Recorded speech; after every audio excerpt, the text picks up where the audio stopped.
الشيطان اللعين الرجيم بسم الله الرحمن الرحيم الحمد لله الذي لا يبلغ مدحضه الظالمون ولا يحصي نعماه الرادون ولا يؤدي حقه المجتهدون الذي لا يدركه عذر الإمام ولا يناله غوث الفتن والصلاة والسلام على خير خلقه وأشرف بريته الذي سمي في السماء بأحمد وفي الأرضين بأبي القاسم محمد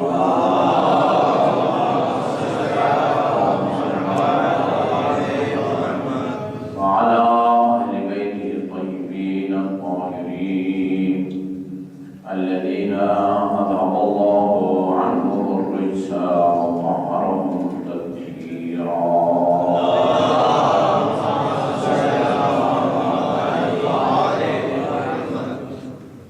واللعن الأبدي على أعدائهم أجمعين أما بعد فقال الله تبارك وتعالى في كتابه المجيد وفرقانه الحميد وهو أصدق القائلين وقوله الحق بسم الله الرحمن الرحيم ولقد أرسلنا رسلنا بالبينات وآتينا معهم الكتاب والميزان فيقوم الناس بالقسط درود بھیجیے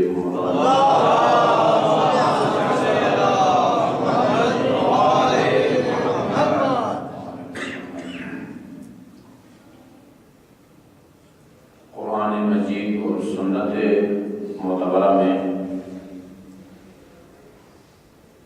اللہ تعالیٰ اور رسول کریم نے انبیاء کی بعثت کے متعدد مقاصد کو بیان کیا، یعنی اگر قرآن اور سنت کو، قرآن اور رسول کریم صلی اللہ علیہ وسلم کی مستند اور معتبر روایات کو ملا کے اگر دیکھیں تو انبیاء کو، رسولوں کو بھیجنے کا ایک ہی مقصد نہیں ہے، کئی مقاصد ہیں۔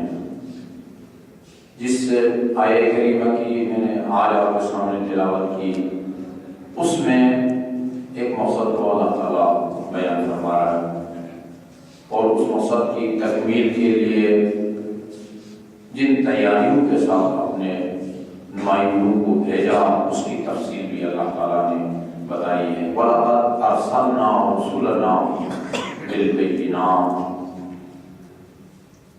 ہم بہت کم کسی آیہ کریمہ کی تہ تک پہنچنے کی کوشش کرتے ہیں، اور اس میں جو الہی مقاصد ہیں ان تک رسائی کی حاصل کرتے ہیں، ان کو کوشش کرتے ہیں۔ وَلَقَدْ أَرْسَلْنَا رُسُلَنَا بِالْبَيِّنَاتِ، بتحقیق ہم نے اپنے رسولوں کو معجزات دے کے بھیجا۔ جس نبی کو بھی بھیجا اللہ تعالیٰ نے ویسے ہی خالی ہاتھ اور نہادے نہیں بھیجا، معجزات دے کے بھیجا۔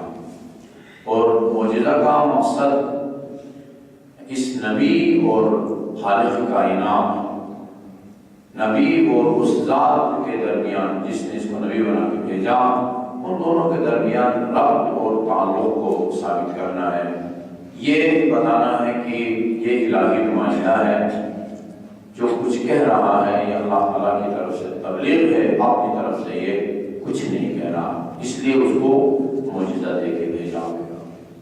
البتہ ہم سب متوجہ ہیں کہ اللہ تعالیٰ نے جن جن نبیوں کو معجزات دے کے بھیجا، سب کو ایک جیسا معجزہ نہیں دیا۔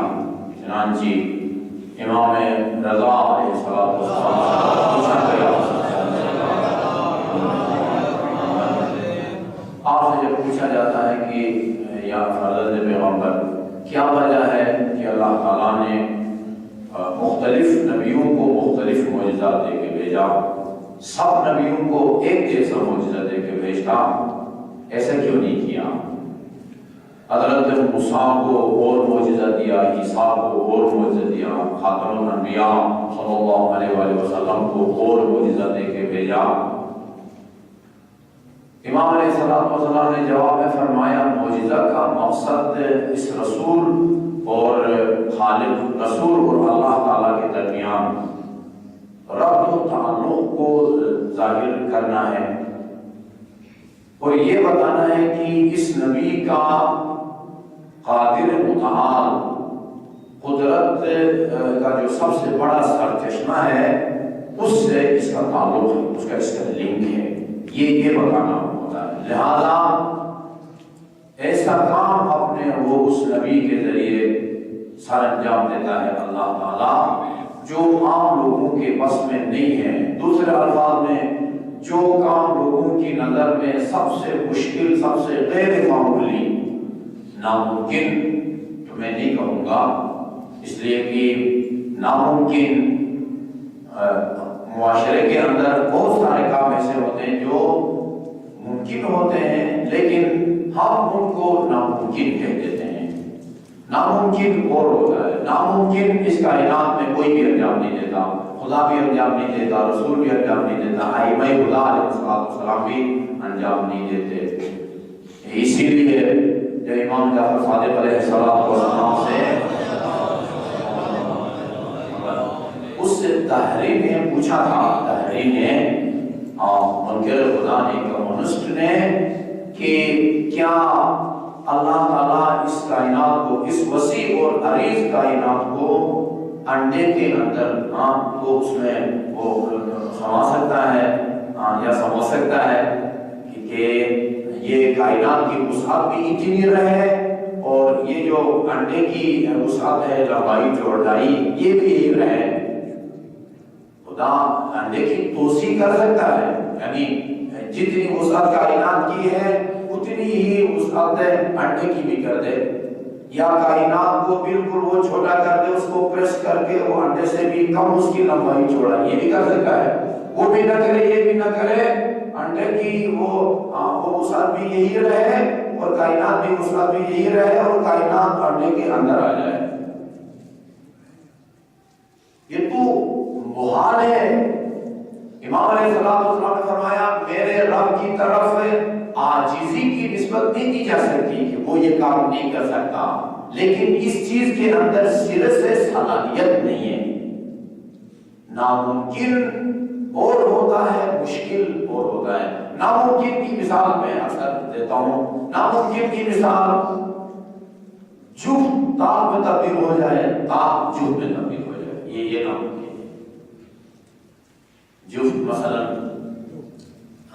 دو جفت ہے یا تین جفت ہے، جو دو برابر تقسیم ہو وہ جفت ہے، 2 4 6 جفت ہے، اور جو دو برابر تقسیم نہ ہو وہ کسر کے بغیر 3 5 7 9۔ اللہ تعالیٰ 3 کو وہ تام بنا دے اور 4 کو جفت بنا دے، یہ نامحال ہے، یہ محال ہے، یہ ناممکن ہے۔ میں ابھی 8:15 بجے یہاں اس منبر پر موجود بھی ہوں اور اسی ٹائم نہ بھی ہوں، یہ محال ہے، یہ ناممکن ہے، یہ ناممکن ہے۔ انبیاء علیہ السلام کے ذریعے جتنے بھی معجزات ظاہر ہوئے ان میں سے کوئی بھی اس طرح کا ناممکن نہیں ہے، ناممکن نہیں ہے۔ مردہ کو زندہ کرنا ناممکن نہیں ہے، مردہ کو زندہ کرنا ممکن نہیں ہے۔ رسول کریم صلی اللہ علیہ وآلہ وسلم سے جو یہ وہ آسمانوں میں اور دریاؤں میں اور انسانیوں میں اور قرآن حضرت کے اعضائے بدن میں جو بہار کی روایت کے مطابق 4440 معجزات اللہ تعالیٰ نے آن حضرت کے 10 مبارک سے ظاہر کیے، ان میں سے کوئی بھی معجزہ ایسا نہیں تھا جس کے نتیجے میں ایک ناممکن کام ممکن ہو گیا ہو، کاف کو جب میں تبدیل کرے اور جب کو کاف میں تبدیل کر دے۔ یعنی ایسے کام جو معاشرہ کے لوگوں کے نزدیک غیر معمولی ہے، ان کے بس میں نہ ہو، وہ کام حضور سر انجام دیتے تھے، یہ ثابت کرنے کے لیے کہ میری جو طاقت کا سرچشمہ ہے وہ ایسی ایسی ذات ہے کہ جس کی قدرت لامحدود ہے اور لامتناہی ہے. یہ ہے معجزہ. چنانچہ آپ نے فرمایا جب حضرت موسیٰ کو اللہ تعالیٰ نے نبی بنا کے بھیجا تو اس وقت وہ اس کا چرچا تھا، سحر کا اور جادو کا چرچا تھا، اور اسی کو لوگ کمال کی نگاہ سے دیکھتے تھے. اس میں جو کوئی مظاہرہ کرتا، کوئی کرتب دکھاتا، بس اسی کی لوگ تعریف کرتے تھے اور رب الانسان رہتے تھے. اللہ تعالیٰ نے ایسا معجزہ دکھایا کہ اسی میدان میں اور اسی فیلڈ میں جو آخری وہ کارکردگی ہو سکتی تھی وہ اپنے نبی کے ذریعے اللہ تعالیٰ نے ظاہر کیا. اس نے یہ عصا کو اژدہا میں تبدیل کر دیا. یہ جو آخری جو مظاہرہ ہو سکتا تھا سحر کا جادو تھا وہ ان حضرت کے دست مبارک سے اللہ تعالیٰ نے ظاہر فرمایا. جس دور میں حضرت عیسیٰ کو نبی بنا کے بھیجا اس دور میں طب کا چرچا تھا. طب کا ایک ماہر ایک بخار کے مریض کا علاج کرتا ہے، بخار کے مریض کا علاج کرتا ہے. آج کے دور میں جو پیچیدہ بیماریاں ہیں وہ کینسر ہے، ہیپاٹائٹس ہے، پتہ نہیں اور ٹی بی ہے اور پتہ نہیں چیچک ہے، ان بیماریوں کا علاج کرتا ہے. وہ بھی ایک کمال ہے. لیکن مردہ کو زندہ کیا جائے یہ طب کی انتہا ہے. یعنی اس سے بڑھ کے اور طب کے میدان میں کوئی بڑا کمال نہیں ہو سکتا کہ ایک آدمی مردہ کو زندہ کرے. اور وہ مردہ بھی ایسا نہیں کہ مسجد امام صادق میں تازہ جنازہ پڑھا گیا ہے اور تابوت کے اندر ہے. بعض مردہ ہوتے ہیں اتنی دیر لگتی ہے، ہم سے پوچھا جاتا ہے کہ بدن ٹھنڈا نہیں ہو رہا ہے، اس کو ہم غسل دیں یا نہ دیں. وہ تازہ ابھی دم توڑا ہے، اس نے تازہ ڈاکٹر نے اس کی موت کی تصدیق کی ہے، اب اس کو سپرد خاک بھی نہیں کیا، معلومات اس کو زندہ کیا جاتا ہے. کئی برس سینکڑوں برس پہلے وہ مر چکے ہیں اور ان کی ہڈی جو ہے وہ مٹی میں تبدیل ہو گئی ہے اور ان کے قبر پر جا کے خود بھی باذن اللہ کہیں وہ زندہ ہو جائے، پھر شادیاں کہیں اور کئی اولاد ہو ان کی. اس طرح کا انجام دیا حضرت عیسیٰ علیہ نبینا علیہ السلام نے کہا. اس دور میں چونکہ طب کا چرچا تھا، طب کو کمال کی نگاہ سے دیکھا جاتا تھا، لہذا آپ کو یہ اس میدان میں معجزہ دے کے بھیجا. اور جب خاتم الانبیاء محمد مصطفیٰ صلی اللہ علیہ وسلم کو بھیجا، صرف قرآن ہی معجزہ نہیں ہے. یہ اور بات ہے کہ قرآنی جو معجزہ ہے اس کو حضرت کے اور معجزات پر برتری حاصل ہے، اس لیے کہ باقی معجزات وقتی طور پر تھے. باقی معجزات سے تو ان لوگوں نے اثر لیا جنہوں نے لینا تھا، جنہوں نے اپنی آنکھوں سے دیکھا. کوہ ابو قبیس، ابھی وہ صفا اور مروہ کے قریب ہے، کوہ ابو قبیس میں بیٹھ کے آپ نے چاند کو اشارہ کیا، وہ دو ٹکڑے ہو گیا. کہتے ہیں اس وقت جناب فاطمہ الزہرا علیہ السلام اپنی مادر گرامی کی شکم میں پاک میں تھی. شب و قمر کا معجزہ ہوا لوگوں کے مطالبے پہ. آپ اگر نبی برحق ہیں اس کو ذرا حکم دے دیں کہ اس کے دو ٹکڑے ہو جائیں. آپ کے حکم پر اس کے دو ٹکڑے ہوئے، بجائے اس کے کہ اثر لیتے ہوئے کہتے ہیں کہ ہم ایمان لاتے ہیں کہ اللہ ایک ہے اور آپ اس کے آخری نبی ہیں. پھر بھی لوگوں نے کہا یہ بھی جادو ہے، سحر ہے. جناب خدیجہ الکبریٰ رنجیدہ ہوئی، پریشان ہوئی، دل برداشتہ ہوئی کہ خود ان کے مطالبے پر ایک معجزہ کا مظاہرہ کیا جاتا ہے اور پھر بھی ایمان نہیں لاتے اور پھر بھی کہتے ہیں کہ جادو اور سحر ہے. تاریخ میں لکھا ہے بی بی کی خاتون جنت کی آواز آتی ہے، لا تحزنی یا امہ ان اللہ مع ابی. ان لوگوں کی الزام تراشیوں سے نہ گھبرائیں اس لیے کہ اللہ میرے بابا کے ساتھ ہے. اللہ تعالیٰ میرے بابا، جب تک اللہ میرے بابا کے ساتھ ہے، یہ اس میں قوم کی الزام تراشیاں آپ کی مشرق کو کوئی نقصان نہیں پہنچا سکتی. یہ معجزہ تھا. جن لوگوں نے اپنی آنکھوں سے دیکھا انہوں نے اثر لیا. قرآن اس کی اس کو برتری حاصل ہے کہ یہ ہمیشہ کے لیے معجزہ ہے. اس وقت بھی معجزہ تھا، آج بھی معجزہ ہے اور قیامت تک یہ معجزہ رہے گا. اس کے ایک سورہ کی بھی نظیر پیش کرنے سے حاصل آئے. درود بھیجیے محمد.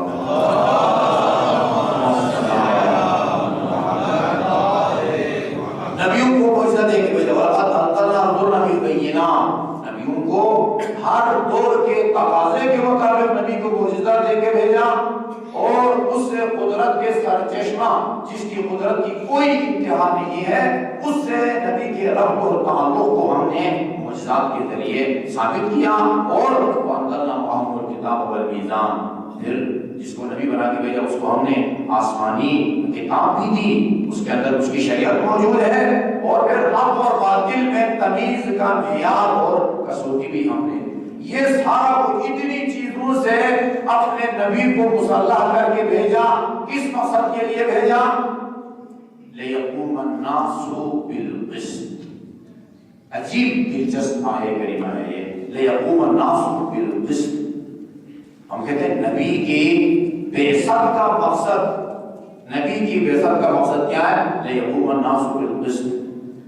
اصولی طور پر یعنی جس انداز میں آپ اس آیہ کریمہ کا ترجمہ سن رہے ہیں، ہونا ایسا چاہیے تھا کہ اللہ تعالیٰ فرماتا کہ ہم نے نبیوں کو معجزات دے کے بھیجا اور انہیں آسمانی کتابیں بھی دی، حق و باطل میں تمیز کا معیار بھی ان کو دیا، تاکہ یہی نبی جس کو ہم نے معجزات سے مسلح کر کے بھیجا ہے وہ معاشرے میں عادلانہ نظام قائم کرے، مساوات پر مبنی ایک نظام قائم کرے. یہ نبی. لیکن اللہ تعالیٰ ایسا نہیں فرما رہا.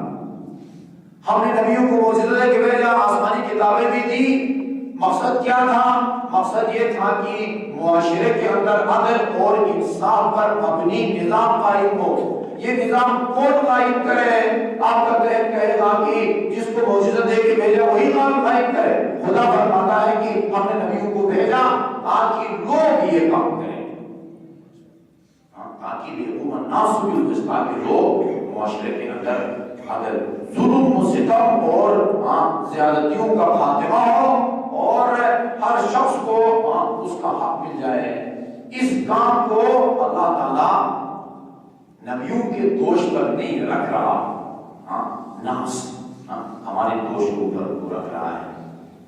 اس کا مطلب یہ ہوا یہ جو الہی مقصد ہے، الہی مقصد معاشرے کے اندر عدل و انصاف کا قیام، اس سے عظیم کارنامے کے لیے نہ الہی نمائندے لوگوں سے مستغنی اور بے نیاز ہیں، اور نہ عام لوگ نبی سے بے نیاز ہیں. یہ نبی کی قیادت میں لوگ عدل و انصاف قائم کریں، اور نبی لوگوں کی مدد اور ان کے تعاون سے معاشرے کے اندر عدل اور انصاف برپا کریں. یہ دونوں مل جائیں گے. انبیاء کی الہی نمائندوں کی قیادت اور لوگوں کا تعاون. جب تک یہ دو چیزیں موجود نہ ہوں اس وقت تک کوئی الہی مقصد پورا نہیں ہوتا. امیر المومنین علیہ السلام نے اسی مقصد کو اپنے وہ مائنات کتاب جس کے بارے میں ابن ابی الحدید نے یہ تفسیر کیا، فوق کلام المخلوق و دون کلام الخالق، بلاغت کے بارے میں اس کے تصورات یہ ہیں کہ خالق کے کلام کے بعد تمام مخلوق کے کلام سے افضل نہج البلاغہ ہے. اس میں فرمایا لولا حضور الحاضر وقیام الحجت بوجود الناصر وما اخذ الله على العلماء اللہ يقروا على يقظة ظالم وصحب مظلوم لألقيت حبلها على ضاربها وأسقيت آخرها بكأس أقبلها. بہت سارے مشکلات اعتراضات کا حل اور جواب امیر المومنین علیہ السلام نے بتا دیا اپنے اس کلام میں. لولا حضور الحاضر، اگر یہ چند ناصر و مددگار مجھے نہ ملتے، وقیام الحجت بوجود الناصر، اور ان کی وجہ سے مجھ پر حجت تمام نہ ہوئی ہوتی، اور اللہ تعالیٰ نے علماء کرام سے یہ عہد نہ دیا ہوتا کہ تم نے ظالم کی شکم پوری اور مظلوم کی بھوک پیاس اور اس کے افلاس کا تماشائی بنے نہیں رہنا. یہ تین باتیں اگر نہ ہوتی، ہاں یہ چند ناصر اور مددگاروں کی وجہ سے مجھ پر حجت تمام نہ ہوتی، اور اللہ تعالیٰ نے علماء سے یہ عہد نہ لیا ہوتا کہ دیکھو کبھی بھی ظالم کی شکم پوری اور مظلوم کی افلاس اور اس کے غربت پر تم تماشائی بنے نہیں رہنا. لَأَلْقَيْتُ حَبْلَهَا عَلَىٰ قَارِبِهَا، یہ جو خلافت ہے نا، اس کی باغڈور کو اس کی پشت پر رکھ دیتا اور اس سے کہتا کہ مجھے تجھ سے کوئی غرض نہیں ہے، جہاں چاہتی ہے چلی جا. وَأَسْقَيْتُ آخِرَهَا بِكَأْسِ أَوَّلِهَا، اور چوتھے دور میں بھی وہی رویہ اختیار کر کے گھر بیٹھ جاتا جو پہلے تین ادوار میں نے اختیار کیا تھا. لیکن یہ ناصر مددگاروں کی موجودگی اس نے علی کو مجبور کیا. اس نے علی نے کو پھر سے اپنے نیام کو تلوار کو نیام سے نکالنے پر مجبور کیا. یہ دو باتیں ہیں. یہ قرآن آیت بھی کہتی ہے کہ جب تک لوگوں کا تعاون نہیں ہوگا اس وقت تک صرف نبی اور صرف امام کچھ نہیں کر سکتا، اور جب تک کہ نبی کی اور امام کی قیادت صالحانہ اور عادلانہ معصومانہ قیادت جب تک ان کو نصیب نہ ہوگی، صرف لوگوں کی افراد قوت بھی کچھ نہیں کر سکتی. ہاں چاند کر جاتے ہیں الہی مقصد کو جب ایک معصومانہ قیادت بھی ہو اور پھر ان کو عوامی حمایت بھی حاصل ہو. درود بھیجیے محمد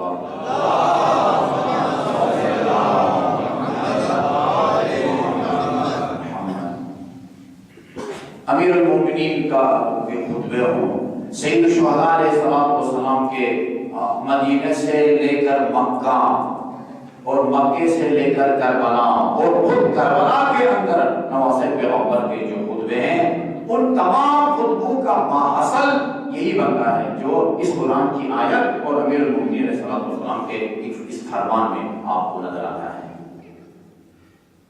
بڑے وسیع سید الشہداء علیہ السلام نے جہاں یہ فرمایا بہت اختصار کے ساتھ، انما خرجت بشرا ولا بطرا ولا مفسدا وانما خرجت لطلب الاسلام فی امت جد محمد، میں خدا کی سرزمین پر لڑائی جھگڑا یا فساد پھیلانے کی خاطر یا اقتدار برائے اقتدار میں نے یہ قیام نہیں کیا اور نہ میں نے نام کا مدینہ چھوڑا ہے. وانما خرجت لطلب الاسلام فی امت جدی، میں تو اپنے جد کی بگڑی ہوئی امت کی اصلاح کے لیے مدینہ چھوڑ کے نکل رہا ہوں.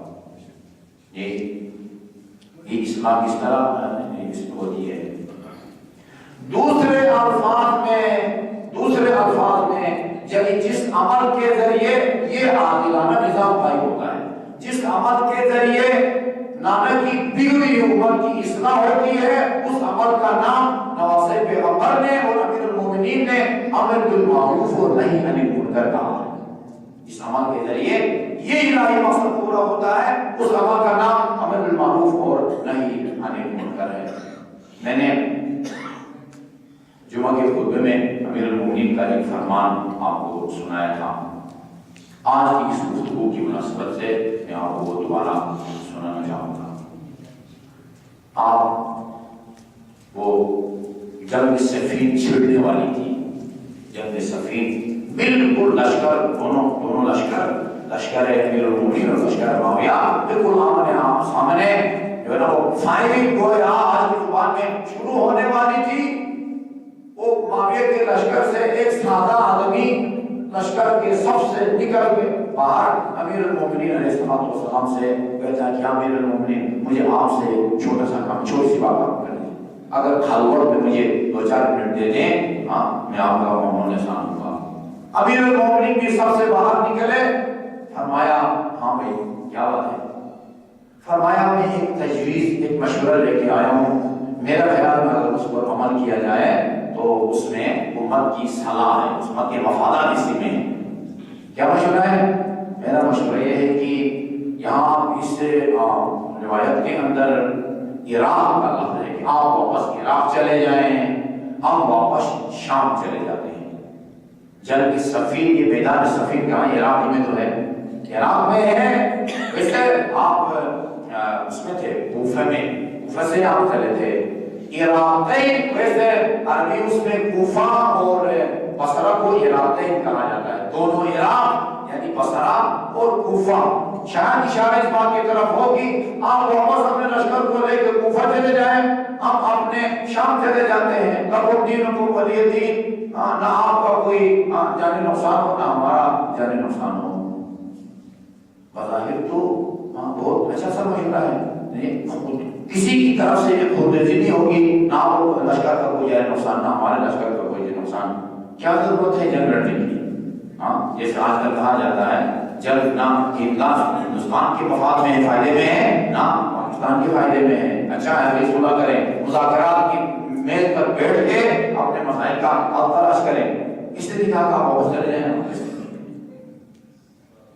امیر المومنین نے اس سے فرمایا وَلَقَدْ أَهَمَّنِي هَذَا الْأَمْرُ وَأَسْهَرَنِي. آپ نے فرمایا تو کیا سمجھتے ہو میں ایسے بغیر سوچ بچا کے بس وہ نیند سے اٹھ کے اور آنکھیں مانگتا ہوا یہ میدان صفین میں آ گیا ہوں. میں نے بہت سوچا. وہ اسحرنی, اور اس مسئلے میں مجھے کئی راتیں بیدار رکھا ہے. کئی رات سوچ بچار اور بیداری کے بعد میں اس نتیجے تک پہنچا ہوں کہ جنگ ہونی چاہیے. اسحرنی هذا الامر اہمنی هذا الامر واسحرنی, مجھے اس نے جگائے رکھا ہے.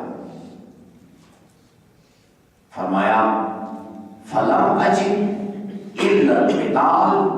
میں نے بہت سوچا. فلم اجد الا القتال, میں نے دیکھا کہ یا قتال ہو, جنگ اور جہاد ہو, وَإِمَّا الْكُفْرُ بِمَا نَزَّلَ اللَّهُ عَلَى مُحَمَّدٍ صلی اللہ علیہ وسلم. یا جنگ چھڑے یا پھر ان احکامات کا انکار کیا جائے جو اللہ تعالیٰ نے اپنے حبیب محمد مصطفیٰ صلی اللہ علیہ وسلم پر نازل فرمایا. کہا کہ معاملہ یہ ہے, تو سمجھتا ہے کہ وہ چند ایکڑ زمین کا مسئلہ ہے یا وہ چند درہم و دینار وہ رقم پیسے کا مسئلہ ہے کہ ہم نظر انداز کریں.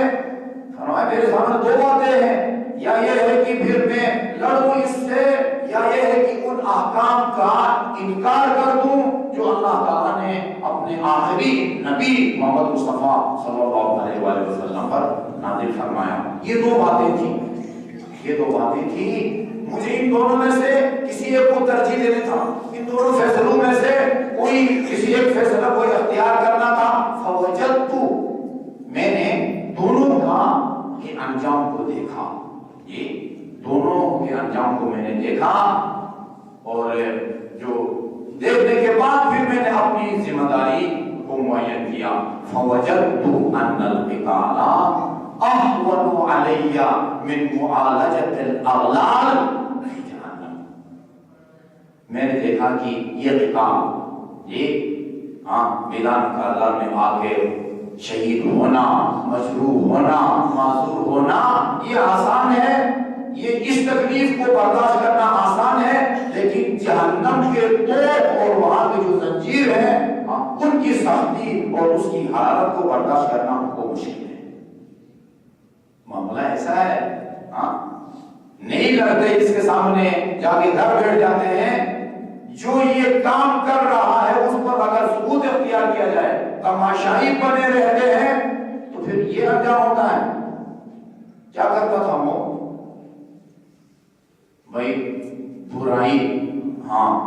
پھر آپ نے فرمایا کہ اللہ تعالیٰ کبھی بھی جو ہے نا وہ ان اللہ لم یرد من اولیائہ, یہ جملہ بھی ہے, ان اللہ لم یرد من اولیائہ ان یصلح فی الارض وهم سکوت مذعنون لا یأمرون بالمعروف ولا ینہون عن المنکر.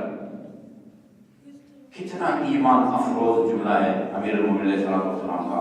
اللہ تعالیٰ کبھی بھی اپنے دوستوں کے اس عمل سے راضی نہیں ہوتا کہ اللہ کی سرزمین پر اس کی معصیت کی جائے اور یہ نہایت اطمینان کے ساتھ بیٹھے رہے, نہ لوگوں کو نیکی کا حکم دے اور نہ برائی سے روکے. اللہ تعالیٰ اپنے بندوں کے اس رویہ اور موقف سے کبھی بھی راضی نہیں ہے. اس کے بعد فرمایا جب میں نے یہ موازنہ کیا فوجدت ان القتال اهون علی من معالجۃ الاغلال فی جہنم. کیا کرتا تھا وہ؟ کس اصول کا وہ منکرات کا برائیوں کا ارتکاب کرتا تھا. دیکھیے داڑھی نہیں منڈانی چاہیے، ٹھیک ہے، داڑھی نہیں منڈانی چاہیے. ہمارے مومنین اس پیش نماز نہیں پڑھتے جو داڑھی منڈاتا ہے، نہیں پڑھتے. رشوت خوری یہ بھی جائز نہیں ہے، سود خوری یہ بھی جائز نہیں ہے، ملاوٹ یہ بھی جائز نہیں ہے، جی اچھا جی دھوکہ دینا یہ بھی جائز نہیں ہے، وعدہ خلافی کرنا یہ بھی جائز نہیں ہے. بلکہ فرمایا کافر سے بھی جو وعدہ کیا ہے اس کو ہی پورا کرو. جی فرمایا یعنی کافر سے بھی اگر وعدہ کیا اس کو پورا کرو. والدین اگر کافر بھی ہوں تو پھر ان کے احترام میں کوئی کسر اب نہیں چھوڑنی. یہ سب منکرات ہیں، یہ سب منکرات ہیں.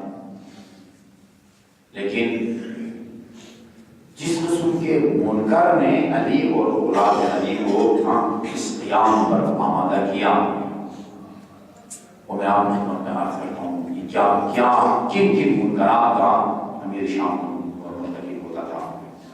مغیرہ بن شعبہ اس کا بیٹا یہ بیٹا کہ تاریخ مسلم ہے، میں اپنی کسی تاریخ کتاب سے نہیں پڑھ رہا. مغیرہ بن شعبہ کہتے ہیں کہ اس کا بیٹا کہتا ہے میرا باپ مغیرہ بن شعبہ معاویہ کا بڑا مداح تھا. جب بھی اس کے دربار سے بیٹھک سے آتا اس کی تعریفیں شروع کرتا تھا، اس کے قصیدے وہ پڑھتا تھا. ایک مرتبہ یعنی معمول سے بہت تاخیر سے آئے اور ہم نے دیکھا بہت پریشان تھے، افسردہ تھے. ہم نے پوچھا کہ روزانہ تو آپ بڑے خوشی آتے تھے اور پھر اس کی تعریف کرتے تھے، آج کیوں پریشان ہیں؟ کیوں پریشانی کے آثار آپ کے چہرے پر ہیں؟ کہا کہ میں کائنات کے سب سے عجیب ترین شخص کے پاس سے گزرا. کیا ہوا؟ کہا میں نے جا کے کوئی مشورہ دیا کہ وہ جب انسان اقتدار میں آتا ہے تو شروع میں اپنے اقتدار کو کچھ طرح کرسی کو مضبوط کرنے کے لیے اور اس کو استحکام بخشنے کے لیے مخالفین کو دبانے کی کوشش کرتا ہے. سرکردہ جو سیاسی مخالفین ہیں ان کو اٹھا کے جیل میں ڈال دیتا ہے، ان کے وظیفوں کو بند کر دیتا ہے. یہ کام اس نے کیا تھا، وظیفے کاٹ ڈالے تھے. شبہ کی بنیاد پر اٹھا کے جیلوں میں ڈال دیا جاتا تھا. لوگ علی نہیں کہتے تھے، علی کا کوئی فرمان، علی کی کوئی بات، علی کے کوئی عمل کو اگر بیان کرنا ہو کہتے تھے ابو زینب نے فرمایا. جناب زینب کے والد گرامی نے، شاید کہ لوگ کہیں گے کہ بھئی یہ کوئی اور ابو زینب ہے. عربوں میں صرف ایک علی تو نہیں جس کی بیٹی کا نام ابو زینب. شبہ کی بنا پر شبہ کی بنا پر اٹھا کے وہ جیل میں ڈال دیا جاتا تھا. کہا کہ اب تو آپ کی حکومت کافی مضبوط ہو گئی. کہتے میں نے اس کو یہ مشورہ دیا، یعنی مغیرہ بن شعبہ کہتا ہے کہ میں معاویہ کو مشورہ دیا کہ اب تو آپ حکومت کافی مضبوط ہو گئی ہے، یہ اب علی کے دوستوں کا پیچھا چھوڑ دو، جن کے وظیفے کاٹ دیے ہیں ان کو بحال کرو اور جن کو جیل میں ڈالا ہے ان کو رہا کرو. اس نے کہا کہ سکلت کو امک، یہ مطلب عربی میں کسی کو جھڑکنے یا ایک ہلکی سی بد دعا کہیں یا گلی گلوچ کہیں، اس کا مطلب ہوتا ہے کہ خدا کرے تو مر جائے اور تیری ماں کو تیرے سوگ میں مصیبت میں رونا نصیب ہو. اس کا مطلب سکلت کو امک، تو کیا بات کرتا ہے. کہاں وہ کہ وہ خلفاء کے نام لیے، خلیفہ اول جب تک زندہ تھے ان کا نام بہت ہی احترام سے لیا جاتا تھا. اس کے بعد خلافہ کا دوسرا تو تیسرا تو وہ جب تک وہ زندہ تھے ان کا نام لیا جاتا تھا. آج وہ نہیں ہے تو ان کا اس طرح سے کوئی نام لیوا نہیں ہے. لیکن رسول کریم صلی اللہ علیہ وسلم کے بارے میں کہا کہ یہ آدمی میں دیکھتا ہوں دن میں 5 دفعہ آذان میں اس کا نام لیا جاتا ہے. میں اس وقت تک چین سے نہیں بیٹھوں گا جب تک اس نام کو دفن نہ کروں. یہ تھا. بھی ایک منکر ہے. ہمیں نے عرض کیا سود کھانا بھی ایک منکر ہے, داڑھی منڈانا بھی ایک منکر ہے, جھوٹ بولنا بھی ایک منکر ہے, یہ بھی ایک منکر ہے. ایک آدمی کہتا میں نے ٹھان لی ہے کہ اس وقت تک میں سکون سے نہیں بیٹھوں گا جب تک آزان میں سے اسلام کو حذف نہ کروں. یہ دختر امیر المومنین ثانیہ زہرا حضرت زہرا علیہ السلام نے اپنے خطبے میں جو کہا تھا یزید سے خطاب کر کے کہ کئی تک یہ اتفاقاً یہ الفاظ آپ کی زبان مبارک سے نہیں نکلے کہ کئی تک تو جتنی مکاری کر سکتا ہے کر لے, اپنا پورے ہری چوٹی کا زور لگا لے, تو ہمارا نام نہیں مٹا سکے گا. یہ پس منظر ہے, اس کی طرف اشارہ ہے, تو ہمارا نام نہیں مٹا سکے گا. وہ الہی مقصد اس وقت تک پورا نہیں ہوتا جب تک اس اہم فریضے کو ادا نہ کیا جائے, امر بالمعروف اور نہی عن المنکر. اس کی کیا فضیلت ہے امیر المومنین علیہ السلام کی نگاہ میں؟ اب وہ منکر ٹھیک ہے, اس کو اس فساد کی جڑ کو وہاں سے ہٹانا, اس کو کاٹنا, یہ بھی ایک منکر کا ازالہ ہے, منکر کا ازالہ ہے. اور ہر سطح اپنی بساط اور استطاعت کے مطابق وہ منکر کا ازالہ امیر المومنین اس فرمان کے روز میں آتا ہے. وما اعمال البر كلها, یہ بھی نحو البلاغہ ہے. وما اعمال البر كلها والجهاد في سبيل الله عند الامر بالمعروف والنهي عن المنكر الا كنفثة في بحر اللجي. فرمایا راہ خدا میں جہاد سمیت تمام کی تمام نیکیاں, راہ خدا میں جہاد سمیت تمام کی تمام نیکیاں, یہ نیکیوں میں کیا کچھ ایمان آتی ہے, اس میں روزہ آتا ہے, اس میں راہ خدا میں انفاق آتا ہے, مومنین کی مدد اس کے اندر آتی ہے. یہ وما اعمال البر كلها, ساری کی ساری نیکیاں, جس عمل کو آپ نیکی کہہ سکتے ہیں وہ ساری راہ خدا میں جہاد سمیت ان کی حیثیت امر بالمعروف اور نہی عن المنکر کے مقابلے میں ایسی ہے جیسے کہ سمندر کے مقابلے میں آپ کے لوا میں جان کے ذرات کی ہوتی ہے. میں جب گفتگو کر رہا ہوتا ہوں بہت سارے لوگ جہاں کے ذرات نکلتے ہیں اور وہ ذرات اتنے چھوٹے ہوتے ہیں کہ آپ کو بھی نظر نہیں آتے, مجھے بھی نظر نہیں آتے, ان کو نفسہ کہتے ہیں. فرمایا سمندر کے مقابلے میں ان نفسات کی لوا جہاں کے ذرات کی کیا حیثیت ہوتی ہے؟ امر بالمعروف کے مقابلے میں راہ خدا میں جہاد سمیت تمام نیکیوں کی وہی حیثیت ہوتی ہے. کتنا کار ہے, کتنا ثواب ہے اس کا. وما اعمال البر والجہاد فی سبیل اللہ, اور جہاد فی سبیل اللہ کے بارے میں فرمایا فوق کل بر بر حتی یقتل الرجل فی سبیل اللہ. نیکیاں ایک دوسرے سے بڑھ کے رہیں, لیکن جب بندہ راہ خدا میں مارا جائے پھر وہ سب سے بڑی نیکی ہوتی ہے. امیر المومنین فرماتے ہیں کہ یہ امر بالمعروف اور نہی عن المنکر, اچھے کام کا حکم دینا اور برائی سے اپنے زیر اثر حلقے کو برائی سے روکنا, اس کا ثواب راہ خدا میں جہاد سے بھی زیادہ ہے. وَإِنَّ الْأَمْرَ بِالْمَعْرُوفِ وَالنَّهْيِ عَنِ الْمُنكَرِ لا يقربان من اجل ولا ينقصان من رزق. جو آدمی امیر المومنین کے اس بات پر بھروسہ نہ کرے, اس کا مطلب ہے کہ وہ آپ کی صداقت میں شک کرتا ہے. جو علی کی صداقت میں شک کرتا ہے, ہم اس کے بارے میں میں کوئی تفسیر نہیں کرتا وہ کیا چیز ہے. فرمایا یہ مجھ سے لکھ کے لے لو, علی سے لکھ کے لے لو, ان الامر بالمعروف والنہی عن المنکر لا یقربان من اجل, وہ تمہاری موت کو نزدیک نہیں کرتے. یہ دونوں عمل تم قبل وقت نہیں مرتے ان کی وجہ سے. ولا ينقصان من رزق, اگر حق کی بات کرو ایسی بات کرو کہ جس سے خدا راضی ہوتا ہے اور اسی بات سے لوگ ناراض ہوتے ہیں, تمہارے رزق روزی میں کوئی کمی نہیں آتی.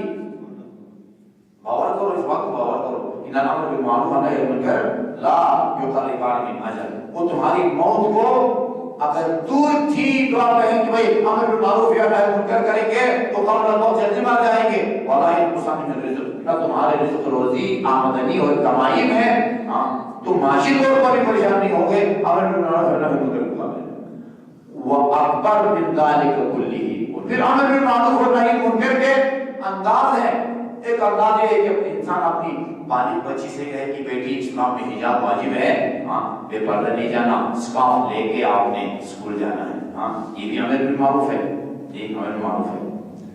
اچھا وہ بے پردہ نہیں جانا، اولاد میں سے کوئی نماز نہیں پڑھتا، اسے کہیں کہ بھئی یہ نماز پڑھو، امیر المومنین نے تاکید فرمائی ہے، امیر المومنین فرمایا ہے وَإِنَّهَا لَتَحُطُّ الذُّنُوبَ حَتَّى الْوَرَقَ وَتُطْلِقُهَا اطلاق الرِّبَا، جو تمہاری نماز ہے وہ تمہارے گناہوں کو اس طرح جھاڑ دیتی ہے جس طرح وہ خزان کی سردی وہ درخت کے پتوں کو زمین پر گرا دیتی ہے۔ یہ امر بالمعروف ہے، نہی منکر ہے، لیکن ان تمام سے افضل امر بالمعروف اور نہی منکر کا نمونہ کلمۃ حق عند امام جائر، کسی ظالم اور جابر حکمران کے سامنے جا کے حق کی بات کرنا۔ اگر جابر اور ظالم حکمران کے سامنے حق کی بات کا نمونہ آپ نے دیکھنا ہو تو دربار شام میں علی کی بیٹی کے خطبے کو جا کے جب اس نے کہا دیکھا کہ اللہ تعالیٰ نے آپ کے بھائی کو کیسا مارا، زینب کبریٰ کے زخموں پر نمک پاشی کی، کوئی اور خاتون ہوتی تو رو پڑتی اور رونے کا اس کے پاس کوئی جواب نہ ہوتا، خدا رحمت کرے شہید مطہری رضوان اللہ تعالی علیہ پر، وہ فرماتے ہیں کہ میں دیکھ رہا ہوں کہ واقعہ کربلا سے پہلے کی زینب اور واقعہ کربلا کے بعد کی زینب میں زمین آسمان کا ہم کو فرق نظر آتا ہے۔ جب کہا کہ تیرے بھائی کو اللہ تعالیٰ نے مارا اور تانا دیا، فرماتی ہیں لا یحسبن الذین، قرآن کی آیت پڑھی، گویا فرمانا چاہتی ہیں کہ اللہ کا یہ جو کلام ہے اس میں تو اور تیرے جیسے کافر جو ہے نا وہ اس کے نمونے ہیں۔ لا یحسبن الذین کفروا انما نملی لهم خیر لانفسهم، کافر یہ نہ سمجھے، خدا فرماتا ہے کافر یہ نہ سمجھے کہ یہ ہم نے ان کو مہلت دی ہے اور ڈھیل دے رکھی ہے اس میں ان کی کوئی بھلائی ہے، انما نملی لهم لیزدادوا اثما، یہ ہم نے ان کو ڈھیل اس لیے دی ہے کہ آپ ان کے گناہوں میں اور اضافہ ہو جائے۔ تو اگر میرے بھائی کو شہید کرنے کے بعد زندہ ہے اور آسمان سے کوئی بجلی نہیں گری اور تو ابھی تک خاکستر نہیں ہوا، یہ نہ سمجھ اس میں تیرے کوئی بھلائی ہے، تو ابھی تک زندہ اس لیے ہے کہ تیرے گناہوں میں اور اضافہ ہو جائے۔ یہ ہے کلمۃ حق عند امام جائر، یہ اس ماحول میں کہا جہاں علی کی بیٹی کو کوئی بچانے والا نہیں ہے۔ کلمۃ حق عند امام جائر۔ ایک عجیب روایت یہاں میں نوٹ کر چکا ہوں آپ کے لیے، فرمایا ان اللہ لیقبض المؤمن الضعیف الذی لا دین له، اللہ تعالیٰ اس کمزور مومن کو، اس کمزور بے دین مومن کو اللہ تعالیٰ پسند نہیں کرتا۔ بے دین مومن عجیب تعبیر ہے، فارسی میں کہتے ہیں پھوسائی ریشپان، اردو میں جس کی داڑھی نہیں ہوتی پیدائشی طور پر کو کیا کہتے ہیں؟ کھودا، کھودا کہتے ہیں جس کی داڑھی نہیں ہوتی، ایک تو ہوتی ہے لیکن اس کو آدمی صاف کر دیتا ہے، ایک آدمی پیدائشی طور پر 25 20 30 40 سال کا جوان ہے اور خاتون کی طرح بالکل خالی ہے، لیکن اس کی داڑھی نہیں، اس کو فارسی میں پھوسا کہتے ہیں، اردو میں کھودا کہتے ہیں۔ ریش پہن کہتے ہیں جس کی گھنی داڑھی۔ آپ کہیں کہ میں نے آج ایک ایسی گھنی داڑھی والا کھودا سے میری ملاقات ہوئی، اگر کھودا ہے تو پھر اس کی داڑھی نہیں ہے، گھنی داڑھی ہے تو پھر وہ کھودا نہیں ہے۔ بے دین مومن، آپ کہیں گے کہ یہ تو ہو ہی نہیں سکتا، بے دین بھی ہو اور وہ مومن کیا جو بے دین ہو، بے دین ہے تو مومن نہیں ہے، مومن ہے تو بے دین نہیں ہے، ان اللہ لا یبغض المؤمن الضعیف الذی لا دین لہ، اللہ تعالیٰ اس ضعیف مومن کو پسند نہیں کرتا جس کا کوئی دین دیانت نہیں ہے. قیل وما المؤمن الذی لا دین لہ، یا امیر المومنین، یا رسول اللہ، وہ کون مومن ہے جو بے دین ہے؟ ہم تو دین اور ایمان کو لازم مطلوب سمجھتے ہیں. جو دیندار ہے وہ مومن ہے، اور جو مومن ہے وہ دیندار ہے. وہ کیسا مومن ہے جو بے دین ہے؟ فرمایا ہاں، مومن دیندار وہ ہے کہ جو امر بالمعروف اور نہی عن المنکر نہیں کرتا. لا الہ الا اللہ محمد رسول اللہ علیہ اللہ، توحید، عدل، نبوت، امامت، قیامت، ان سب پر ایمان رکھتا ہے، لیکن اپنے گھر کے اندر، گھر کی چار دیواری میں جو منکرات سر انجام پاتے ہیں، افراد خانہ، بیٹی، بیٹا، بیوی، بچے، ایک نماز نہیں پڑھتے اور ان کو نماز کے لیے آمادہ نہیں کر سکتا. ایک گھر کے اندر حجاب اسلامی کی پاسداری نہیں ہوتی، بیٹیاں بے پردہ گھر سے باہر نکلتی ہیں اور ان کو اس گناہ سے نہیں روکتا. یہ بے دین مومن ہے. جتنا کام کیا جائے اس منکر کے لیے میرا خیال میں وہ کم ہے. میں نے ایک روایت پڑھی ہے، عجیب روایت ہے. درود بھیجیے محمد.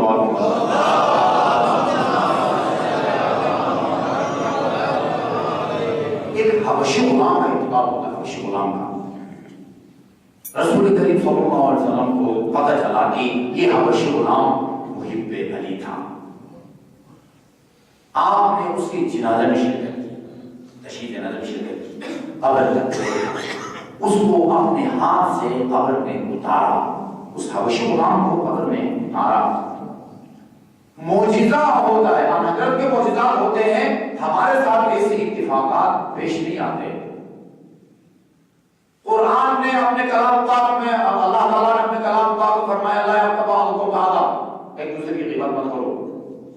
پھر فرمایا ایحب احدکم ان یاکل لحم اخیہ میتا فکرہتموہ، کیا تم میں سے کوئی چاہے گا کہ اپنے برادر مومن کا، مرحوم برادر مومن کا گوشت کھائے؟ فکرہتموہ، اس سے تو تم نفرت کرتے ہو. یعنی جس طرح مردار کی گوشت کھانے سے نفرت کرتے ہو، اسی طرح غیبت، برادر مومن کی بدگوئی اور اس کی برائی بیان کرنے سے بھی تمہیں گریز کرنا چاہیے، اس سے بھی نفرت کرنی چاہیے. تشبیہ. اچھا جی، ہمارے سامنے ہم خود بھی بعض اوقات مومنین کی ہم برائی کرتے ہیں اور وہ بھی ہمارے سامنے وہ کرتے رہتے ہیں، جس کو اللہ تعالیٰ نے مردار کے گوشت کھانے سے تشبیہ دی. مردار کے گوشت کھانے کے معنی اس کو کہا، لیکن ہمیں نہ کوئی مردار نظر آتا ہے نہ گوشت نظر آتا ہے. رسول کریم صلی اللہ علیہ وسلم کے سامنے ایک خاتون نے وہ کی بدگوئی کی. آپ نے فرمایا تم نے اپنے برادر مومن کا مرحوم مردار بھائی کا گوشت کھایا ہے، گوشت کی بوٹیوں کو اگل دو. اس کے منہ سے گوشت کی بیٹی بوٹیاں کھا لیتی ہیں. یہ کرامت ہے ہمارے ایسا نہیں ہوتا. وہ تجسم عمل یہ بہت ہوتا ہے، ہم کو نظر نہیں آتا.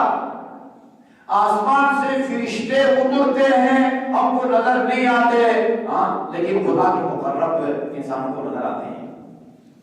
جعفر بن عفان جو شاعر اہل بیت تھا، امام جعفر صادق علیہ السلام کی خدمت میں آیا اور آپ نے فرمایا جعفر تیرا باپ شاعر اہل بیت تھا، وہ اہل بیت کی شان میں قصیدے لکھتا تھا، مرثیے بھی لکھتا تھا.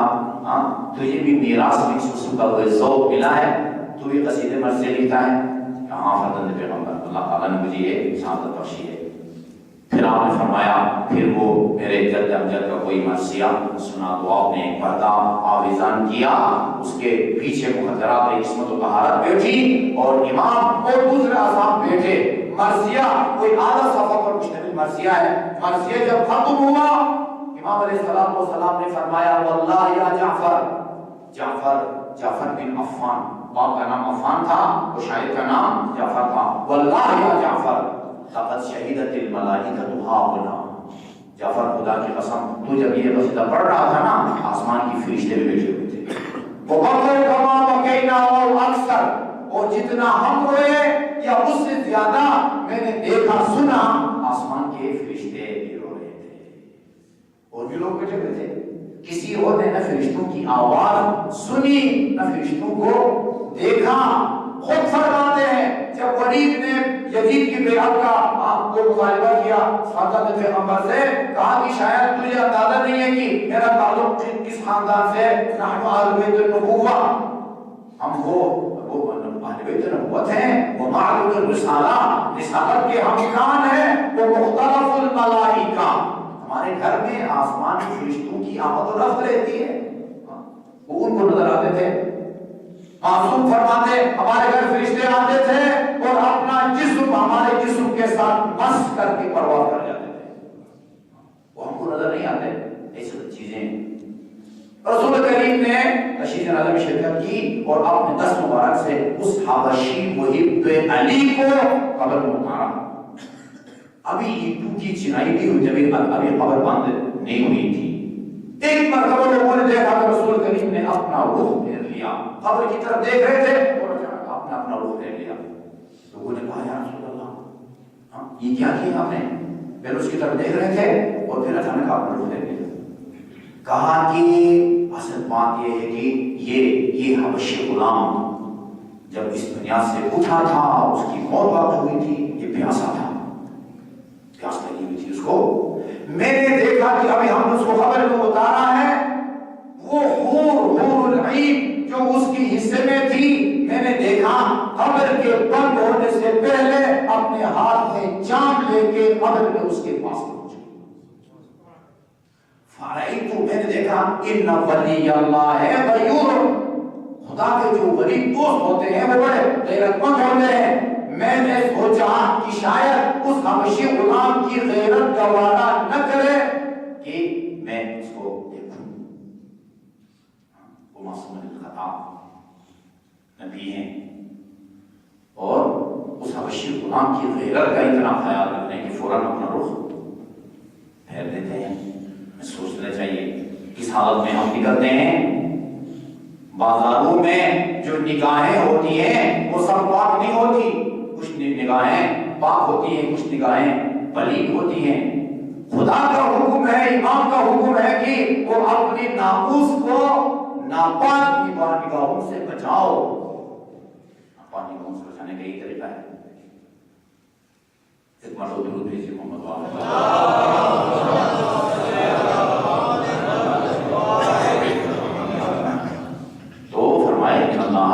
لَيَبْغَضُ الْمُؤْمِنَ الضَّعِيفَ الَّذِي لَا دِينَ لَهُ.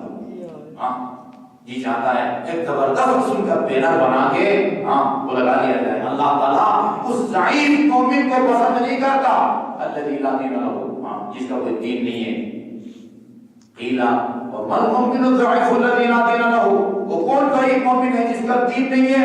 کہا وہ ہے کہ جو امر بالمعروف و نہی عن المنکر اپنے زیر اثر افراد کو وہ نہ ان کو نیکی کا حکم دیتا ہے اور ان کو برائی سے روکتا ہے.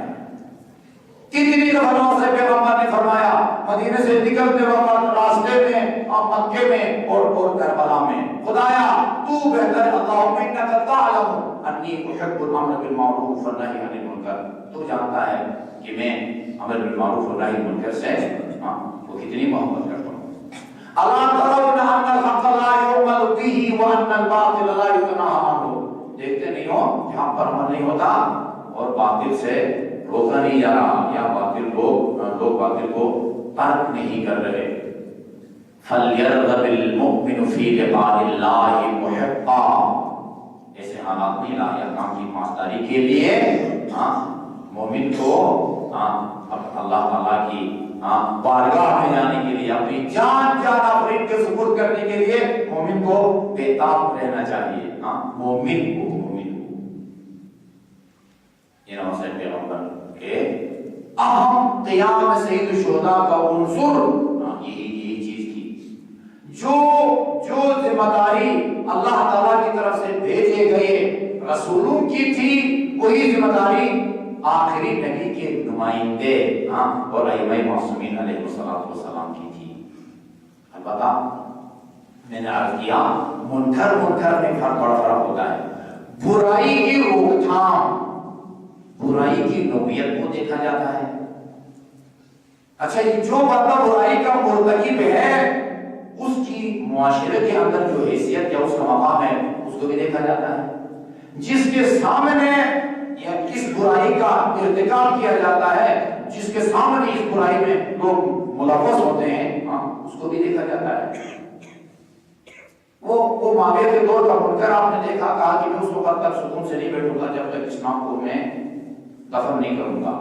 اور بیٹا جس منکر کا مرتکب تھا وہ کیا تھا, وہ نواسے پیغمبر کے سر مبارک کو اپنے سامنے رکھ کے ایک گیت گاتا ہے, لعنت بنو ہاشم بالملک فلا ملک جاء ولا وحی نزل. یہ تو بنی ہاشم نے اپنے اقتدار کی خاطر ایک کھیل کھیلا ہے, ملک جاء ولا وحی نزل. نہ آسمان سے کوئی فرشتہ نازل ہوا ہے اور نہ کوئی وحی نازل ہوئی ہے. یہ وہ منکر کا مرتکب وہ جو مسند رسول کے اوپر آ کر قابض ہو گیا ہے. برائی کیا ہے؟ برائی ہے وحی کا انکار, برائی ہے فرشتے کا انکار. جس کے سامنے مسند رسول پر قبضہ کرنے والا اتنا بڑا گناہ کرتا ہے, وہ کون ہے؟ وہ ہے حسین جیسا امام وقت, جس کی ذمہ داری آخری نبی کی, آخری نبیت کی شریعت کی حفاظت کرنا ہے. ایسے موقع پر امام کو کیا قدم اٹھانا چاہیے؟ برائی کیا ہے؟ وحی کا انکار, فرشتوں کا انکار. اور جو اس قسم کا مرتکب ہے, جو انکار کر رہا ہے, وہ کون ہے؟ وہ ہے مسند رسول پر قبضہ کرنے والا. کس کے سامنے یہ سارا ہوتا ہے؟ حسین جیسے امام معصوم کے ذمہ یہ سارا ہوتا ہے. اس لیے فرمایا الاسلام السلام ارقد بلیت الامت براع مثل یزید.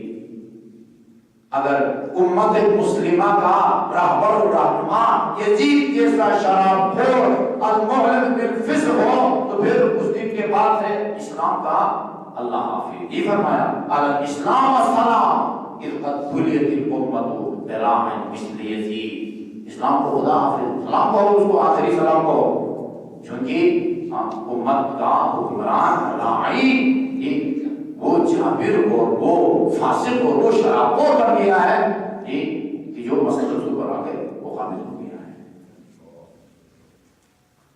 اس لیے فرمایا ان کان دین محمد لم یستقم الا بقتلی فیا سیوف خذینی. دین محمد جب وحی کا انکار کیا جائے گا, جب فرشتے کا انکار کیا جائے گا, اس کا مطلب یہ ہے کہ نواسے پیغمبر نے اس انسان کی اس انکار کو اسلام کی اساس کے اوپر ایک ضرب کی نگاہ سے دیکھا. اس کو اسلام کی اساس پر وہ باپ محمد مصطفیٰ کے نام کو آدان کے نکالنے کے خام دیکھتا تھا, اور بیٹا وہی کا انکار کر رہا ہے, فرشتے کا انکار کر رہا ہے. لہذا فرمایا ان کان دین محمد لم یستقم الا بقتل فیا سیوف خذینی. اگر بنانے کا دین میری شہادت کے بغیر, میرے قتل کے بغیر نہیں بچ سکتا, فیا سیوف خذینی. بنی امیہ کے خونا شام تلواروں, یہ حسین کا نازنین بدن حاضر ہے. یہ قیام کا یہ مقصد تھا. ایک جملہ ہے مرثیہ کا, وہ کس کا ہے؟ انکان دین محمد. وہ جملہ ہے کربلا کے واقعے میں رنگ دونوں نے بھرا, ابتدا شبیر نے کی, انتہا زینب نے کی. میں نے بعد مجالس میں عرض کیا امیر المومنین اپنی زندگی میں ایک مرتبہ جناب زینب کبریٰ کو درس قرآن دے رہے تھے. درس قرآن میں مستقبل کے واقعات کی پیشگوئی تھی, مستقبل کے واقعات کی پیشگوئی. ان واقعات میں کربلا کا بھی تذکرہ ہوتا ہے. کربلا کا واقعہ کس مہینے کی کس تاریخ کو واقع ہوگا, کس تاریخ کو اصحاب حسین شہید ہوں گے, کس تاریخ کو کن اوقات میں اولاد حسین سے, یہ سارے واقعات امیر المومنین نے بیٹی کو بتا دیے. اصل عاشور تک جب یہ گفتگو آتی ہے, اس کے بعد پھر امیر المومنین اپنی گفتگو کو روک لیتے ہیں. یہ بیان نہیں کرتے اصل عاشور سب سے آخر میں میرا بیٹا حسین شہید کیا جائے گا, اس کے بعد کیا ہوگا اس کو آپ نے بیان نہیں کیا، گھبرائے شاید اگر ان واقعات کی تفصیل بیان کروں تو بیٹی شاید اس کو نہ سن سکے، برداشت نہ کر سکے۔ جناب زینب متوجہ ہوئی کہ شاید بابا کو تحمل ہے شکے کی، میں شاید برداشت نہ کر سکوں، فرماتی ہیں بابا یہ ساری تفصیل کہ ظہر سے پہلے کیا ہوگا، عصر کو کیا ہوگا، شام مغربات میں کیا ہوگا، وہ ساری تفصیل میں اپنی ماں زہرا سے پہلے سن چکی ہوں، مجھے معلوم ہے کہ آپ کی شہادت کے بعد کیا ہوگا۔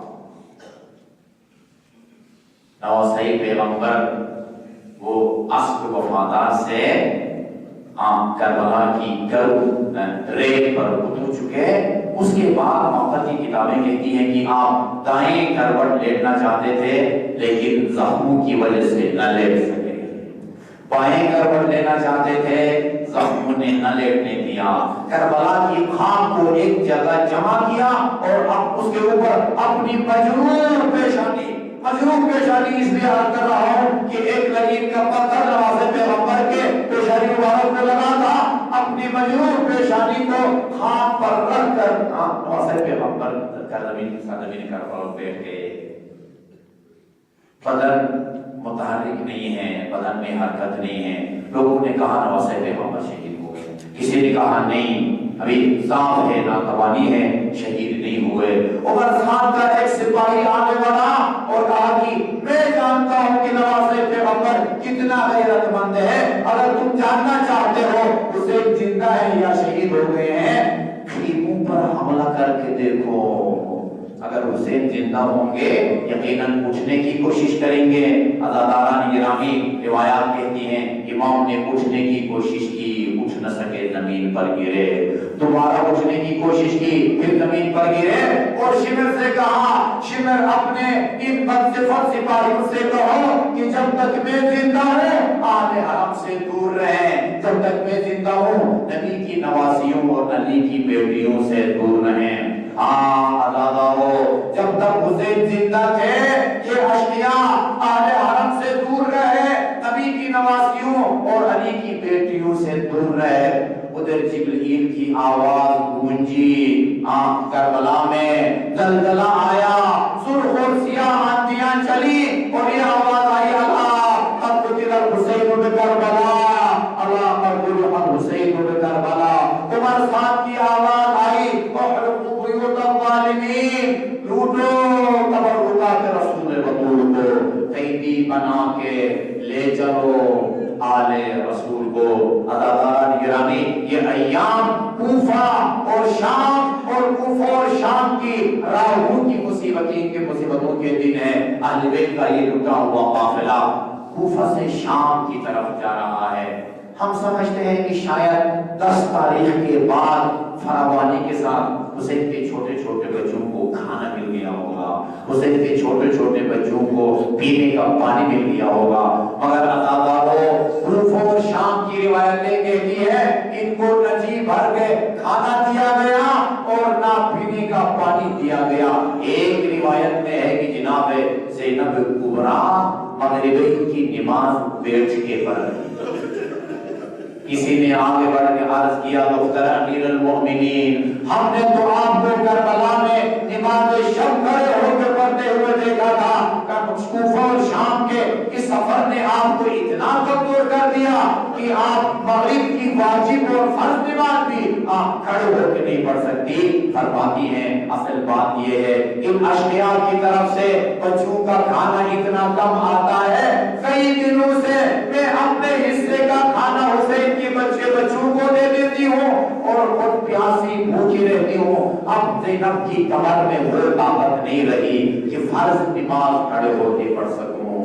اور دوسری روایت اللہ رحمت کرے علامہ علی نقی نقوی پڑھا کرتے تھے، فرماتے تھے کہ یہ شامیوں کا لشکر ان کا رویہ یہ تھا راستے میں جب کبھی آرام کے لیے رکتے تھے یزیدی لشکر اور اس کے سپاہی اور ان کے جو سواریاں ہوتی تھی ان کو ان کے سائے میں بٹھا دیتے تھے اور اہل بیت کو حسین کے چھوٹے چھوٹے بچوں کو دھوپ میں بٹھا دیتے تھے۔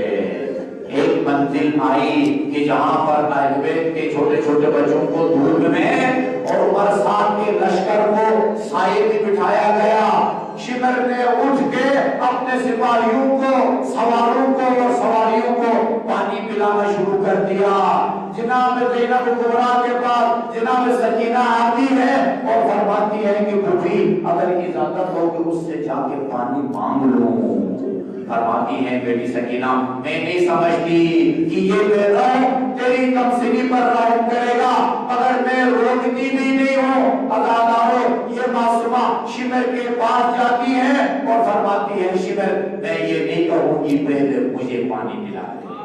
جب اپنے تمام سواروں کو پانی پلا چکو، تمام سواریوں کو پانی پلا چکو اور بچ جائے تو مجھے بھی پلا دینا، اس لیے کہ 7 تاریخ سے لے کر آج تک اتنا پانی ہمیں نہ ملا کہ جس سے ہم سیراب ہو سکے۔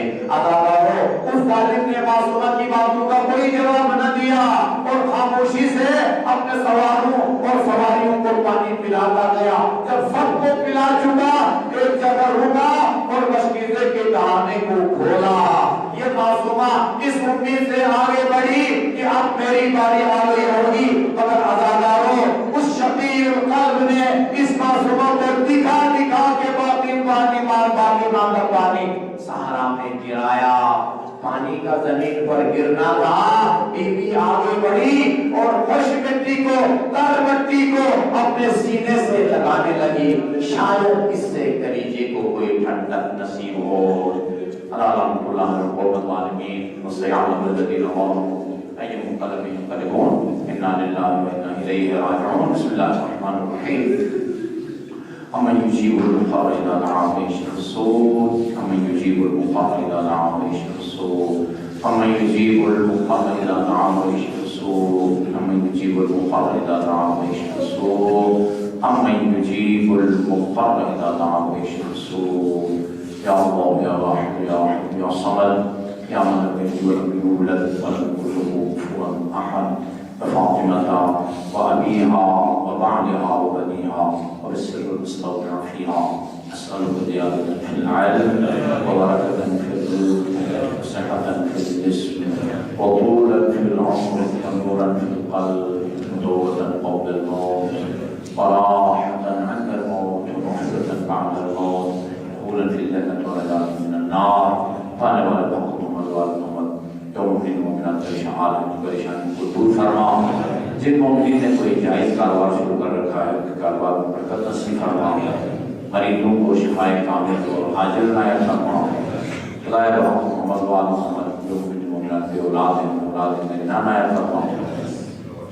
اسرائی مانگے کو جلد از جلد رہائی نصیب فرما، شہدائی مانگے کو شہدائی قبران سب مشکور فرما، ہم سب کی عاقبت بخیر فرما۔ خدائے محمد وآل محمد عزاداران سید شہداء خصوصاً ہم لوگ کے عزاداروں کو اپنے حفظ امان میں رکھ، مسلمانان جہان خصوصاً وطن عزیز ایران، عراق، لبنان، فلسطین، افغانستان اور کشمیر مسلمانوں کو اپنے حفظ امان میں رکھ۔